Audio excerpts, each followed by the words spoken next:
welcome back. It's a super exciting day in the Summers house today. As you can tell, we're kind of pulling some stuff out of the garage to get ready for our annual beach trip to the Outer Banks, and I've even put the kids to work bringing us their stuff that they want to make safe for travel.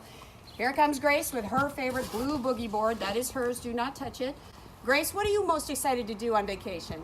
To jump off the back of the boat. Jump off the back of the boat. Historically speaking, our family will rent a pontoon and kind of tool around the sound for an afternoon and jump on and off the boat and just enjoy the day that way.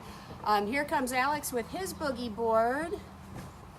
So, buddy, what are you most excited to do on vacation? Run go-karts. Go-karting? Do you think you're going to be tall enough to drive this year, man? Are you sure? You think I can beat you? No. Oh, game on. So we'll have to pick a day and do that too. I think the big guys in our house are looking forward to some shark fishing. And each kid in our house has something that's their favorite thing to do. So historically what I'll do is I'll sit down with the calendar and we'll say, okay, Tuesday we're going to do this and Wednesday we're going to do that. We have it all planned out so that we all have a great time. But this leads me to talk about how do you stay healthy on vacation? You know, when we're home, we all have our workouts scheduled. We've got, you know, for me, it's Monday Orange Theory and Tuesday half marathon training day. We have a plan.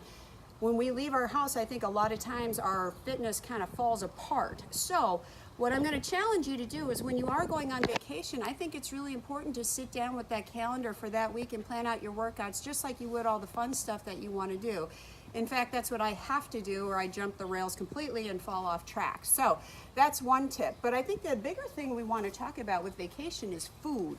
Food is a huge issue on vacation. We all tend to overeat. We eat stuff we never would eat at home, and we kind of end up in a mess. So here's a few helpful tips for us. I think, first of all, let's talk about travel. We drive to the Outer Banks. It's about a 10-hour drive. So you're on the road. So you're stuck with a couple of things: convenience stores, fast food, stuff on the go. And it is really hard for your diet. So for me, I've recently discovered on my phone, there's an app. It's called HowUDish. It's fantastic. What you do is you plug in the diet that you're on.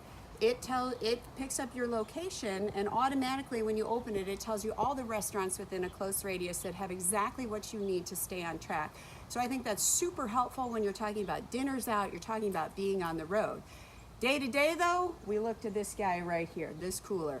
I actually have a wide variety of coolers for the Outer Banks, but here's the important thing.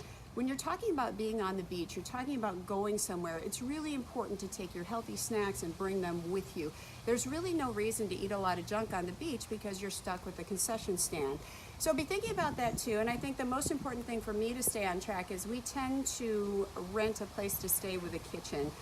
We got a big house in the Outer Banks with some friends of ours this year who are also sharks and part of 1DOS, and we'll be doing healthy cooking tips from there for that YouTube. So we can show you how it's done on vacation, and we may even attack the topic of healthy adult beverages, which will be my favorite thing. No, just kidding. Anyway, those are a couple of tips from us on how you stay healthy on vacation. I hope you guys are going too. Have a great time.